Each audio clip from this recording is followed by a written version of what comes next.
ان کا بھی تیرا بھی ٹھکانہ، ان کی بھی تیری بھی سزا جہنم ہے، اور جزاء موفورا، جہنم میں ایسی سزا ہے جو پوری پوری سزا ہے۔ سزا ملتی ہے دنیا میں بھی، پوری طرح نہیں ملتی، بہت دفعہ سزا لینے والا بھی سمجھتا ہے، دینے والا بھی سمجھتا ہے، دیکھنے والا بھی سمجھتا ہے کہ انہیں جتنی غلطی کرے اتنی سزا ایسے ملے نہیں، اور غلطی والا کرنے والا بھی سوچتا ہے کہ پوری سزا نہیں ملے۔ جہنم ایک ایسی جگہ ہے جو جائے گا وہاں پر تو اسے پوری پوری سزا ملے گی، وہاں پر رعایت نہیں ہے۔ اور ساتھ میں اللہ تعالیٰ کہہ دیا وَاسْتَفْزِزْ مَنِ اسْتَطَعْتَ مِنْهُمْ، وہ بولا تھا نا میں شروع میں، شیطان بندوں کو کن کن چیزوں سے گمراہ کرتا ہے، اس کی گمراہ کرنے کے ذرائع۔ پہلی بات تو آ گئی، شیطان کی گمراہ ہونے کی وجہ کیا ہے؟ ابھی بتایا، اللہ کے حکم کی حکمت کو مانگا، حکمت معلوم کیا تھا اللہ کے حکم پر عمل کرنے کی، اور بندگی کرنے والے اللہ کے حکم کی حکمت حکم پر عمل کرنے کے لیے نہیں معلوم کرتے ہیں۔ ایمان میں تازگی، ایمان میں پختگی کے لیے پوچھ لے تو پوچھ لیے، لیکن معلوم ہوئی تو حکمت، اس پر عمل کروں گا، نہیں تو نہیں عمل کروں گا، یہ اللہ کے بندگی کے خلاف ہے۔ شیطان کی وہ بڑی غلطی ہوئی تھی، وہی غلطی اسے گمراہ کر دی، ایک وجہ ہو۔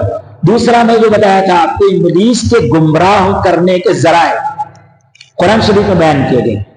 وَاسْتَفْزِزْ مَنِ اسْتَطَعْتَ مِنْهُمْ بِصَوْتِكَ، جا پھسلا لے جن پر تیرا قابو ہو سکتا ہے ان کو، بِصَوْتِكَ، تیری آواز سے، تیری پکار سے۔